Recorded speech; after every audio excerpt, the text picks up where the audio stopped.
Pagbati sa ngalan ng sining at kultura. Ako si John Lloyd A. Escaler. Ako naman si Paloma G. Ramos kasama ang Bachelor of Culture and Arts Education. Halina't makisa Makialam at tuklasin ang makasaysayang Sambal Katuntong. dito sa Barangay Salian, Abukay, Bataan. Ito ang Sani, Sambal Katuntong, Gintong Pamana ng Nakaraan.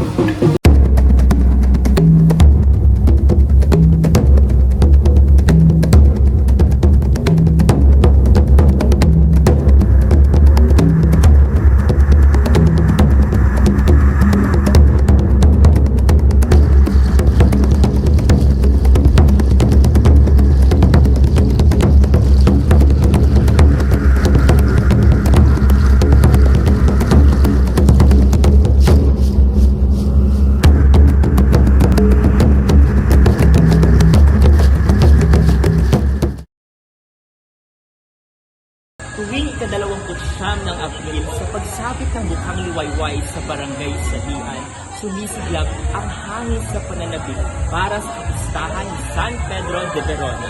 Isang araw na puno ng kabanalan na umuusbong. Ngunit sa ilalim nito ay ang nag-aalab na enerhiya ng pagdiriwang na magaganap. Mula sa simbahan, nagsisilabasan ang mga kalalakihan, tangan ang mga totoong bolo at kalasang. Sa bayan ang bawat hakbang ng malalakas na hampas ng tradisyonal na tambol, hulyat ng pagsisimula ng makasaysayang sayaw, ang Sambale Katuntong. Nakapanayam namin si Maestro Reynaldo Burgos, ang choreographer ng sayaw na Sambale Katuntong. Nagsimula siyang sumayaw noong siya ay 12 anyos at ngayong 55 anyos na siya naman ang nagtuturo ng sayaw na Sambale Katuntong sa Salian, Abukay, Bataan, na naipapasa sa mga susunod na henerasyon. Nakapanayam din namin ang ilan sa mga mananayaw ng Sambale Katuntong. Narito ang ilan sa aming mga nakapanayam. Ilang taong ka nang nagsasayaw? Matagal na po. Malakas sa 9 years. 9 years na. Ay, so, sige mo, nag-campaign ka din mula nag-start ka ng Gloria City at Bata Pamilya, po, nagko-practice na po. Glenda de la Cruz Ilang taon ka? at Pamilya, Rufino Villanueva at Pamilya, Pan 9 years na po. Pasita Novicio at Pamilya, Sabay ko po yung kuya. Imelda Marcel Kuya mo? at Pamilya, Ano po yun? Ernesto Pares po kami. Lozano, Ako lang po yung pinakabata may sambal sa akin. Nestor Artes.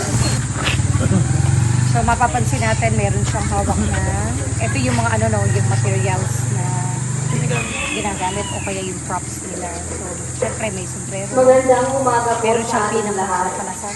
Isama po natin sa ating panalangin ang mga Ang pasasalamat nire-represent nila. ng blue na ito, Pailing Pabuscan at Pamilya, damit na Cecil Morales at ng poon nyo Pamilya, dati. Ganyan yung Marites kulay. de los Reyes So, ikaw at ay Pamilya, Cristiano. Maria Edna Morales at Pamilya.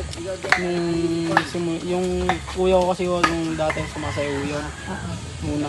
Tapos yun, nasalin sa amin. Tinuruan kami. Pero ikaw, sa sarili mo, bakit ka nasa amin?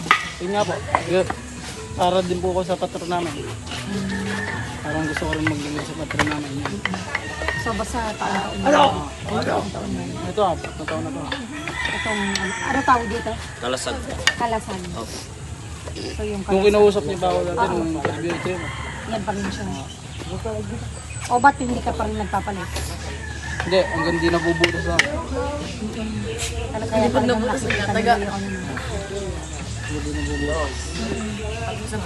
Magkakarga. Anong ano to? Made of ano to? Anong puno? Tanag po. Tanag.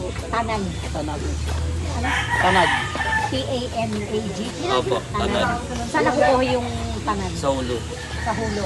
So, sino yung gumagawa niyan? Si Katem yung po, tsaka si Lolo Daro. Buhay ka si tatay mo. Oo. Yan, kaso nagtigil na gumawa ngayon. Dahil nga namatay ng anak. O, sino kayo nang gumagawa na? Si Lolo Daro po, sa may playground. Dani ano? Morales po. Dani Morales. Siya yung gumagawa ng Kalasag. Kalasan. Sila kayo tambo. Saka si Kuya. Ala na yun, bago lang. Kayo, saan kayo nagpagawa? Sino gumawa niyan? Ano, mga dati na po. Mga dati. Pero sino nga ito? Sino mga gumawa nito? Si Katem yung po sa kanya, sa akin po si Lolo Daro. So ngayon yun yung talagang gumagawa na. Si Katem yung, pero pwede pa rin, kaya lang nga, Sabi niyo nga, namatayan lang. Kaya tsaka nagtigil na rin mo siya, sabi niya. Huling gawa niya na daw nung nakakarang taon. Nung nagpunta kayo dito, Oo. huling gawa niya na daw yun. So, ngayon si Kadani. Pagka ano, yung sa tuwing ikaw, sa iyo, sarili mo, kapag ka sumasayaw ka, Ano po, parang pinagpatuloy ko po yung kay Tito Ato. Kasi po sinabi ko po sa lola ko, magpapatuloy ko po yung kay Tito Ato. Kasi po nakulong. ikaw ano ang nararamdaman mo? May naibibigay ba sa iyo? Pagkaan sa pakaramdam, pagyari. Pag di ka po, Pag- Hindi ka hindi. pagod? Hindi. Pagka, alimbawa, di ka sasayaw po, hindi ka sasayo, parang ano, hindi ka pinapatulog. nababalis ako po, parang Diba, kasali namin.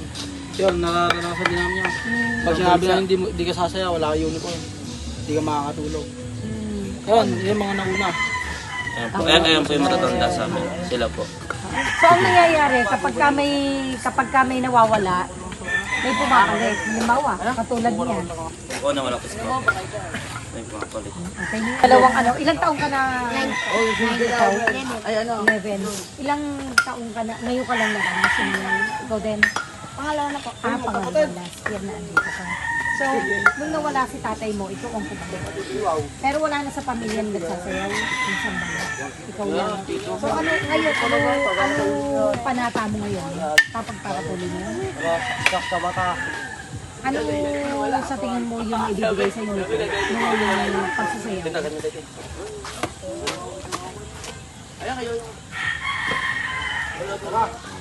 Pero nakikita mo na, na-observehan mo na sila tatay mo. O ano nakikita mo sa kanya?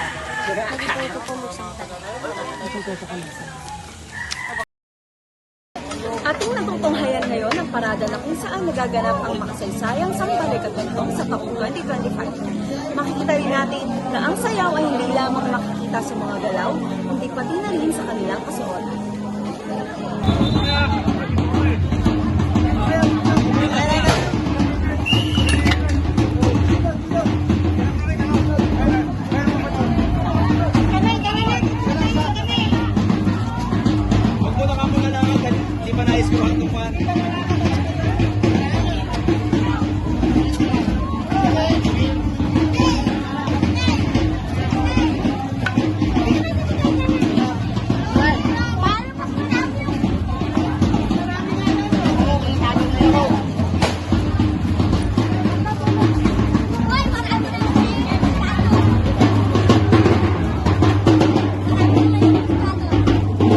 Sa kanilang costume, dalawang kulay ang namamayan.